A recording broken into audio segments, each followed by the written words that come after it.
जब साल 1907 में ओक्लाहोमा अमेरिका का एक आधिकारिक राज्य बना, तब क्री जनजाति के देखभाल करने वालों के वंशजों को जमीन के हिस्से दिए गए। उन्हीं में से एक थी एक छोटी सी लड़की, सारा रेक्टर। उसे भी जमीन का एक टुकड़ा मिला, लेकिन सारा खुद नहीं जानती थी कि उस जमीन का क्या किया जाए। वो जमीन देखने में बिल्कुल बेकार लगती थी। चारों तरफ सूखी मिट्टी, जहरीले सांप और बार बार आने वाले तूफान। सारा के पिता जो का कहना था कि ऐसी जमीन को बेच देना ही बेहतर है। लेकिन एक दिन सारा ने कुछ अजीब महसूस किया। उसे लगा जैसे उसकी जमीन के नीचे कुछ जोर जोर से बह रहा हो। ऐसा लगा मानो जमीन के अंदर कोई दहाड़ती हुई नदी छुपी हो। सारा को पूरा यकीन था कि नीचे तेल है। उसने अपने माता पिता को बताया, लेकिन किसी ने उसकी बात पर भरोसा नहीं किया। हालत इतनी खराब थी कि उसके परिवार के पास जमीन का टैक्स भरने के लिए $30 भी नहीं थे। फिर भी सारा अड़ी रही। उसने कहा, भगवान ने मुझे सुनने के लिए कान दिए हैं। मुझे ये जमीन किसी वजह से ही मिली है। इसके बाद सारा अपने पिता जो के साथ तेल कंपनियों के दफ्तरों के चक्कर लगाने लगी। लेकिन उस जमाने में एक अश्वेत आदमी को दफ्तर में घुसने तक नहीं दिया जाता था। हर बार जो को अपमानित करके बाहर निकाल दिया जाता।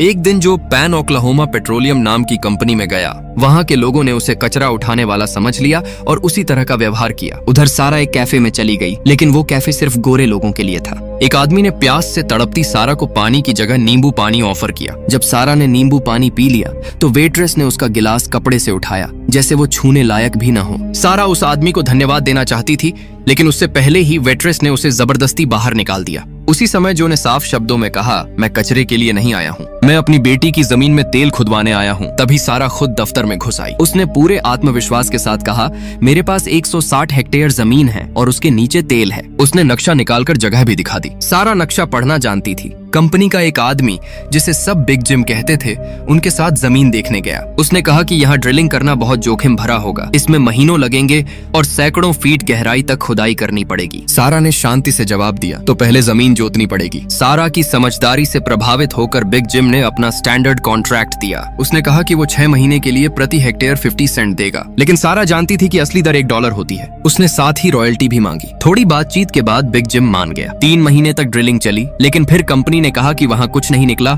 और उन्होंने मशीनें वहीं छोड़ दी। सारा टूट सी गई। कुछ ही दिनों बाद एक आदमी उनके घर आया और जमीन खरीदने की बात करने लगा। उसने जो से कहा कि मर्दों की तरह बात करें, लेकिन सारा जिद करके वहीं खड़ी रही और बोली, ये मेरी जमीन है। वो हर बात ध्यान से सुन रही थी। आदमी ने पहले कम कीमत लगाई, फिर धीरे धीरे बढ़ाता गया। जब जो ने कहा कि पहले बेटी से पूछना पड़ेगा, तो वो आदमी गुस्से में वहाँ से चला गया। तभी सारा समझ गई कि ये आदमी उसी कंपनी की तरफ से भेजा गया था। उन्हें जरूर जमीन में कुछ मिला था और अब वो चालाकी से उसे हथियाना चाहते थे। सारा की माँ रोज ने जमीन के कागज जल्दी से तैयार किए। पूरा परिवार उन कागजों को छुपाने खेत की तरफ भागा, लेकिन तभी एक गाड़ी आते दिखाई दी। हथियारबंद लोग घर में घुस आए और कागज ढूंढने लगे। सारा का कुत्ता ब्लू उन पर झपटा, लेकिन उसे गोली मार दी गई। कुछ देर बाद सब चले गए और इस सब के लिए बिग जिम सारा से बुरी तरह नाराज हो गया। अब उन्हें पता चल चुका था कि हम इस जमीन को चाहते हैं। इसी बीच सारा का कुत्ता ब्लू, जिसे गोली लगी थी, कहीं भाग गया था। सारा ने कहा, यह दस्तावेज एक अभिशाप है, लेकिन रोज ने कहा, यही तो तुमने कहा था कि भगवान ने तुम्हें ये जमीन किसी खास वजह से दी है। अगले दिन सारा अपने कुत्ते को ढूंढने निकली। उसे सिर्फ उसका गले का पट्टा मिला, लेकिन ब्लू को ढूंढते ढूंढते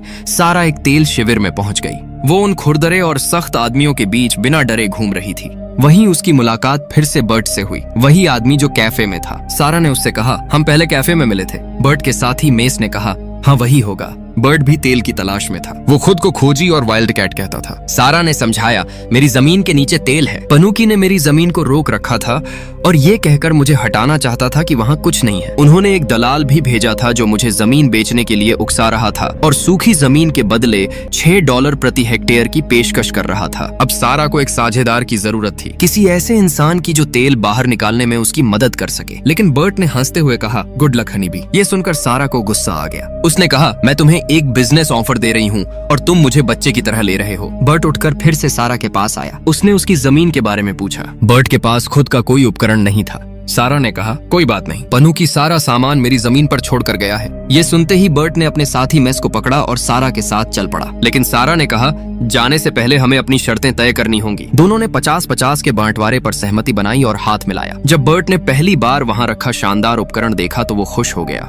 उसने कहा, ये मिट्टी भी बेहतरीन है, ये एक क्लासिक संरचना है। बर्ट ने सारा के माता पिता का आशीर्वाद लिया और ड्रिलिंग शुरू कर दी। पनु की पहले ही लगभग 300 मीटर तक खुदाई कर चुका था। जब उन्होंने उस जगह को छोड़ा छोड़ा तो उसका नया नाम रखा गया, सारा का तेल। एक दिन बातचीत के दौरान बर्ट ने बताया, मैं और मेस ने पहले सोने चांदी से शुरुआत की थी और अब तेल तक पहुंच गए हैं। हमने हर मुमकिन कोशिश की है। एक बार मैंने एक कुएं से $70,000 कमाए थे और फिर अगले सूखे कुएं में सब घमवा दिया। उन्हें पूरा यकीन था कि यहाँ तेल है, सवाल सिर्फ ये था कि कितना। तभी बिग जिम वहाँ आ पहुंचा।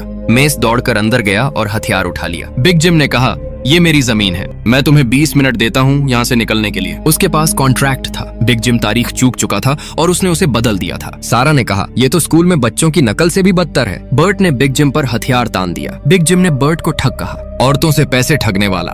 बिग जिम ने लगभग $20 प्रति एकड़ की पेशकश की, लेकिन सारा ने साफ कहा, मैं नहीं बेचूंगी। जब बिग जिम वहाँ आया तो बर्ट को समझ आ गया कि यहाँ बहुत ज्यादा तेल है और इसी वजह से वो लड़ाई पर उतर आए हैं। एक दिन जब ड्रिलिंग चल रही थी, मशीन में खराबी आ गई। बर्ट ने मेस से मशीन रोकने को कहा। सबको डर था कि कहीं मशीन फट न जाए। मेस नीचे से देखकर बोला कि मशीन फंस गई है। वो लगभग 450 मीटर गहराई तक पहुंच चुके थे, लेकिन यहीं काम रुक सकता था। सबको लगा अब ड्रिलिंग छोड़नी पड़ेगी, लेकिन मेस ने कहा कि ढीली चट्टान को विस्फोटक से उड़ाया जा सकता है। बर्ट को ये बहुत जोखिम भरा लगा और इसके लिए बहुत ज्यादा विस्फोटक चाहिए था। तभी सारा ने कहा, कोई हैरानी नहीं कि तुम्हें हमेशा सूखे कुएं ही मिलते हैं, तुम बहुत जल्दी हार मान लेते हो। मेस ने दीवार पकड़ने वाले हुक से कोशिश करने का सुझाव दिया, लेकिन ये तरीका आधे मौकों पर ही काम करता था। ऊपर से ऐसे हुक मिलना मुश्किल था और इसके लिए और उपकरण चाहिए थे, जिससे खर्च बढ़ जाता। सारा ने कहा, मेरे शिक्षक कहते हैं कि जिंदगी में हर चीज की एक कीमत होती है, यहाँ असली कीमती चीज क्या है? ये सुनकर बर्ट को एक विचार आया। वो सारा और एक नमूने के साथ एक भूवैज्ञानिक के पास गया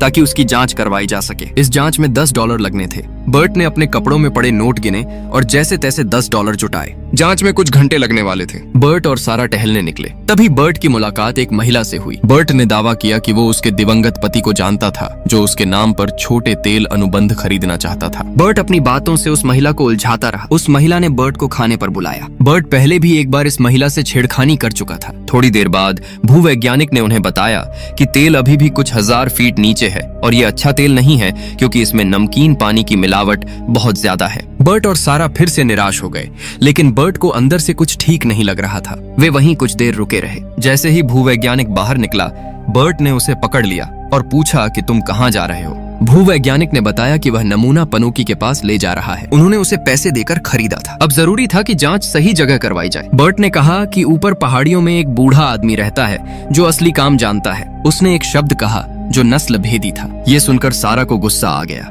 बर्ट को समझ आ गया कि उसने गलत बात कह दी है। उसने सारा से माफी मांगी। सारा ने कहा कि कुछ लोग ऐसे ही बोलते हैं। बर्ट ने कहा कि मैं वैसा नहीं हूँ। सारा ने कहा कि अब जो शहर आने वाला है उसका नाम टैफ्ट है। वो एक अश्वेतों का शहर है या था। वे ऐसे आदमी को ढूंढ रहे थे जिसके पास किसी बड़ी यूनिवर्सिटी की डिग्री नहीं थी, लेकिन उसने दावा किया कि वो जिंदा किसी भी भूवैज्ञानिक से ज्यादा जानता है। उसने जांच के लिए $5 मांगे। बर्ट और सारा वहीं बैठे रहे जब तक जांच पूरी नहीं हुई। जैसे ही जांच खत्म हुई, भूवैज्ञानिक घबरा गया। उसने कहा कि उसने ऐसा पहले कभी नहीं देखा। इसका घनत्व खतरनाक रूप से ज्यादा है। गुरुत्व का मापा गया मान 40 डिग्री था, जो बेहद दुर्लभ था। कच्चा तेल इतना शुद्ध था कि ये पूरा इलाका ओक्लाहोमा का सबसे अमीर तेल क्षेत्र बन सकता था। सारा के पास रेलगाड़ियों जितना तेल था, लेकिन कुआं जाम था और उसे ठीक करने के लिए बहुत सारा पैसा चाहिए था। मेस ने मजाक में कहा कि अब क्या हम बैंक लूटें। अगले दिन बर्ट बैंक गया ताकि कर्ज ले सके। उसने अपना नमूना दिखाया। बर्ट को दीवार पकड़ने वाले हुक के लिए $2000 चाहिए थे, लेकिन बैंक ने जाम कुएं के लिए कर्ज देने से मना कर दिया। उन्हें ये बहुत जोखिम भरा लगा। जब बर्ट बाहर जाने लगा तो उसने कुछ महिलाओं को देखा।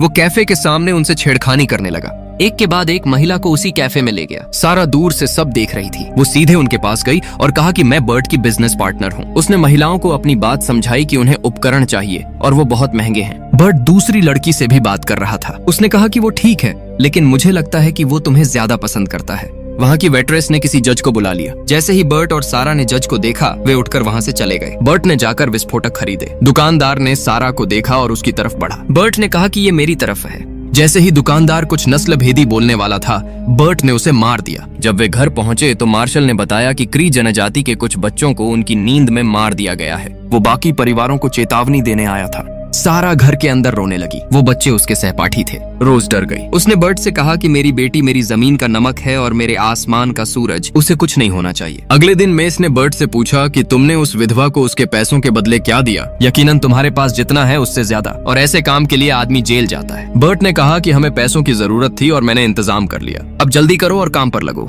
उन्होंने फिर से इंजन चालू किया। सब खुश थे कि काम फिर से चल पड़ा है, लेकिन मुसीबत अभी खत्म नहीं हुई थी। मशीन फिर से फंस गई और उसी समय कई गाड़ियां उनकी तरफ आती दिखी। पनुकी का वकील सारा को कुछ कागज देने आया था। ये मुकदमा था जिसमें पनुकी की सारी मशीनें वापस मांगी जा रही थीं और पूरे तेल पर दावा किया जा रहा था। उनका कहना था कि सारा ने गैर कानूनी तरीके से उन्हें जमीन से बाहर निकाला है क्योंकि एक उप समझौते पर उसके हस्ताक्षर थे। बर्ट हंस पड़ा। उसने कहा कि एक 11 साल की लड़की ने तुम्हें बाहर निकाल दिया। बर्ट ने साफ चेतावनी दी कि अगर पनुकी का कोई भी आदमी इस जमीन पर पैर रखेगा तो उसे गोली मार दी जाएगी। वकील ने कहा कि उसके मालिक की तरफ से बर्ट के लिए एक उदार प्रस्ताव है और उसने कहा कि ये पूरा मामला सालों तक अदालत में चल सकता है, लेकिन बर्ट ने प्रस्ताव सुने बिना ही मना कर दिया। इसके बाद उन्होंने उसे मारना शुरू कर दिया। बर्ट बिग जिम के साथ गाड़ी में बैठा था। बिग जिम ने कहा कि देखो कितना शानदार सौदा है, लेकिन इतनी सारी दौलत का ये छोटी लड़की क्या करेगी? अदालतों को भी चिंता है। स्थानीय जज इतने आलसी हैं कि अनपढ़ और कम उम्र के पूर्व गुलाम लोगों के मामलों में पड़ना नहीं चाहते। राज्य पूरी तरह गोरे प्रतिनिधियों के हाथ में है। बर्ट को बस सारा का प्रवक्ता बनना था और फिर वह जमीन पनुकी को बेच सकता था। बर्ट ने थोड़ा सोचा और बदले में 15 पॉइंट्स की मांग रख दी। बिग जिम ने कहा कि आमतौर पर लाइसेंस फीस 12.5 होती है। बर्ट ने कहा कि अगर तुम चाहते हो कि मैं इस लड़की के खिलाफ जाऊं तो मुझे पूरा फायदा मिलना चाहिए। बिग जिम मान गया। इसके बाद बर्ट सारा के पास गया और उसके पूरे परिवार से कहा कि हथियार उठाओ और घर छोड़ दो। रोज डर से कांप रही थी। उसने कहा कि अगर तुम्हें जमीन चाहिए तो ले लो। रोज को सिर्फ अपनी बेटी की सुरक्षा की चिंता थी। बर्ट ने मेस को पनुकी वाले सौदे के बारे में बताया और कहा कि हमें 15 पॉइंट्स मिलेंगे और तुमने सारा की माँ की बात भी सुनी। वो जमीन देना चाहते हैं और कुआं भी जाम है। सबसे अच्छा यही है कि बड़े लोग आएं और नया कुआं खोदें। लेकिन मेस सारा से गद्दारी नहीं करना चाहता था। उसने कहा कि जिस दुनिया में हम रहते हैं वहाँ वे कभी किसी रंगीन लड़की को इतनी बड़ी जिम्मेदारी नहीं उठाने देंगे, और वैसे भी मैं बाद में तुम्हारा नुकसान पूरा कर दूंगा। जब सारा का परिवार घर लौटा तो उनका कुत्ता वापस आ चुका था। वो जिंदा था। उसे देखकर सब खुश हो गए। उसी शाम रोज ने सारा से पूछा कि अगर मैंने पहले पूछा होता तो पुराने ब्लू को वापस पाने के लिए तुम क्या देती? सारा ने कहा सब कुछ। रोज ने पूछा कि क्या तुम अब भी ऐसा ही सोचती हो? रोज को लगा कि ये एक इशारा है। अगले ही दिन बर्ट सारा से सहमति के कागजों पर दस्तखत कराने आया। सारा ने कहा कि इसका मतलब ये हुआ कि तुम मेरी जिंदगी के मालिक बन जाओगे। बर्ट ने कहा कि मुझे तुम्हारे भरोसे की जरूरत है क्योंकि मैं सिस्टम को जानता हूँ और उसका इस्तेमाल करना भी। सारा दस्तखत करते समय अपने माता पिता की तरफ देखती रही। उसने बर्ट से पूछा कि तुम मेरी रक्षा करोगे ना? बर्ट ने हाँ कहा। सारा ने दस्तखत कर दिए। अब सब कुछ जांचा गया है, ये साबित करने के लिए मुकदमा चलेगा। सारा ने पहले की तरह बर्ट से हाथ मिलाया। बर्ट चला गया। जो को बर्ट पर ज्यादा भरोसा नहीं था, उसने सारी जिंदगी दौलत के पीछे भागते हुए देखी थी। क्या उस पर भरोसा करना सही था? सारा को लगा कि हाँ, उसके पिता को नहीं लगा। सारा की माँ ने कहा कि मैं रसोई की मेज पर खड़ी होकर कसम नहीं खाऊंगी। हम किसी इंसान के दिल में क्या चल रहा है ये नहीं देख सकते, लेकिन कल हम सिर उठाकर अदालत जा सकते हैं। इसका मतलब था कि सारा को जज के सामने बोलना होगा। रोज ने कहा कि भगवान तुम्हें सही शब्द देंगे। अदालत के बाहर कई अश्वेत लोग सारा के समर्थन में इकट्ठा हुए और गोरे सुधारकों के कानून के खिलाफ खड़े हुए, क्योंकि कई सुधारक तेल वाली जमीन वफादार लोगों से छीन लेते थे और अब सबको पता चल चुका था कि सारा की जमीन के नीचे तेल है। सारा अदालत पहुंची। एक महिला मिस बैरेट ने सारा की तरफ से सेवा देने की पेशकश की, लेकिन जज ने उसे मना कर दिया। जज ने सारी बात सारा से ही साफ की। सारा ने पूछा कि मेरे माता पिता ऐसा क्यों नहीं कर सकते? राज्य ने मुझे ये जमीन मेरे पूर्वजों की वजह से दी है। उसने कहा कि जब इस जमीन पर सिर्फ झाड़ छंखाड़ उगते थे तब ये मेरी थी, लेकिन जब लोगों को पता चला कि इसमें तेल है तो उन्हें लगा कि ये उनकी हो गई और इसके लिए उन्हें एक गोरी कसम चाहिए थी। सारा बस वही रखना चाहती थी जो उसे दिया गया था। उसने कहा कि क्या कानून इसी के लिए नहीं होता? अदालत में बैठे अश्वेत लोग सारा के समर्थन में बोलने लगे। जज ने सुनवाई मंजूर की और बेयर्ड की तरफ देखा। बेयर्ड के दिमाग में विचार दौड़ने लगे। जैसे ही वे बाहर निकले, जो बेयर्ड ने कागजों की एक प्रति मांगी। मिस बर्नार्ड उसकी तरफ से सब कुछ देख रेख करेंगी। बेयर्ड ने उसे कागज दे दिए। बेयर्ड ने सारा से कहा कि मैं बस चाहता हूँ कि तुम मुझ पर भरोसा करो। उसने कहा कि मुझे 15 पॉइंट्स चाहिए और वो सिर्फ तुम्हारी जमीन के लिए नहीं बल्कि उसके आसपास की हर संपत्ति के लिए होंगे। बेयर्ड जानता था कि सारा की जमीन का ग्रेविटी मान 46 है और बिग जिम आसपास की जमीनें इसलिए खरीद रहा था ताकि उनका तेल चुरा सके। बिग जिम ने चुपचाप बेयर्ड की शर्तें मान ली।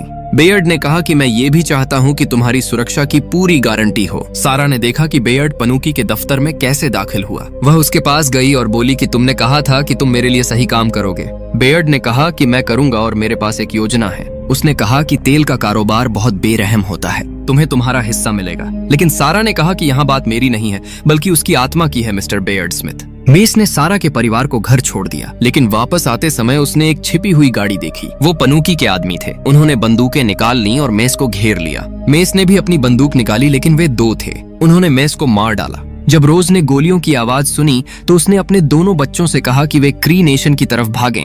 पनूकी के आदमी उसके घर के सामने आ चुके थे। रोज ने चाकू पकड़ा और जो ने अपनी बंदूक उठा ली। थोड़ी देर बाद बेयर्ड ने देखा कि पनूकी के आदमी वहां से जा रहे हैं। मिस बर्नार्ड बेयर्ड के सामने आई। वह अपने साथ एक पत्रकार मिस्टर फर्ह को लेकर सारा को लेने आई थी। बेयर्ड ने उनसे कहा कि वे उसे भी साथ ले चलें। जब वे वहां पहुंचे तो जो बंदूक लेकर बाहर आया उसने बताया कि पनूकी के आदमी सारा की वजह से आए थे और उन्हें भगाने के लिए मुझे गोली चलानी पड़ी। बेयर्ड मेस को ढूंढने गया और उसे सिर्फ उसकी लाश मिली। मिस बर्नार्ड ने कहा कि अगला निशाना सारा है। वे तुम्हारे लिखे हुए कागजों के आधार पर जमीन पर मुकदमा कर रहे हैं और तुम्हें इसलिए मारना चाहते हैं ताकि मेरे जैसी कोई फिर अदालत न जा सके। बेयर्ड ने कहा कि अगर हम दोबारा जज के पास जाएं और आरोप उठाकर तुम्हें सौंप दें तो क्या होगा, लेकिन इसके लिए पहले सारा को ढूंढना होगा। सारा, उसका छोटा भाई और कुत्ता साउथ स्ट्रीम में अपने लोगों का इंतजार कर रहे थे और माँ के निर्देशों का पालन कर रहे थे। पनूकी के आदमी क्री इलाके में घुस आए। उन्होंने एक रंगीन लड़की के बारे में पूछा। उन्होंने कहा कि हमें सिर्फ लड़की चाहिए। जब कोई जवाब नहीं मिला तो वे आगे बढ़ गए। इसी बीच सारा प्रार्थना कर रही थी। उसने कहा कि मेरी मदद करो यीशु। तभी उसने एक गाड़ी को अपनी तरफ आते देखा, लेकिन वो पनूकी के गुंडे थे। सारा ने अपने भाई से कहा कि वह भाग जाए। गुंडों ने उस पर गोलियां चलानी शुरू कर दी। तभी स्थानीय पुलिस वहां पहुंच गई। सारा का परिवार भी उनके पीछे आ गया। रोज अपने बच्चों से दोबारा मिल गई। सारा को मेस की हत्या के बारे में पता चला। बेयर्ड ने उससे हर चीज के लिए माफी मांगी। बर्नार्ड जज के पास गईं और कहा कि इस बच्ची की कस्टडी दोबारा देखी जानी चाहिए क्योंकि पूरा देश देख रहा है कि उसकी जान लगातार खतरे में है। जज ने बात समझी और कागजों में एक गलती निकाली। बेयर्ड ओक्लाहोमा का निवासी नहीं था बल्कि टेक्सास का था, लेकिन कागजों में उसने खुद को ओक्लाहोमा का निवासी बताया था। वह ओक्लाहोमा में स्थायी निवास साबित नहीं कर सका। इस वजह से उसकी कस्टडी अपने आप रद्द हो गई। सारा ने मिस बर्नार्ड को अपनी नई वकील बना लिया। बिग जिम ने कहा कि क्या तुम लोग जंग चाहते हो? जो ने कहा कि नहीं, बस चले जाओ। बिग जिम ने अपनी गाड़ी में मशीन गन छुपा रखी थी। सब लोग छुप गए। सारा ने तुरंत कुएं में लगे डायनामाइट को उड़ा दिया और सब कुछ उबलने लगा। जमीन से तेल तेजी से बाहर फूट पड़ा। सारा खुशी से दौड़कर उसके पास पहुंची। बिग जिम बोला, यह मेरा तेल है। उसने अपनी बंदूक निकाली। जब सारा ने देखा कि वह जा रहा है तो उसने कहा, आप कहाँ जा रहे हैं? बेयर्ड ने समझाया कि उस विधवा के पास 50% हिस्सेदारी है। सारा बोली, लेकिन हम तो साझेदार हैं। लेकिन बेयर्ड ने सारा के पैसे लेने से मना कर दिया। सारा ने उसे पहले ही बहुत कुछ सिखा दिया था। उसने उसकी आत्मा की बात की जो उससे पहले किसी ने नहीं की थी। बेयर्ड बोला, मैं एक खजाना खोजने वाला हूँ। बाहर मेरे लिए एक और खजाना इंतजार कर रहा है। सारा के रोकने के बावजूद उसने अलविदा कहा और चला गया। इसके बाद सारा ने बहुत कुछ किया, लेकिन सबसे पहले उसने यह कैफे खरीदा और इसे सबके लिए खोल दिया। और इसी के साथ दोस्तों, यह कहानी खत्म होती है। कमेंट में बताइए आपको यह एक्सप्लेनेशन कैसा लगा।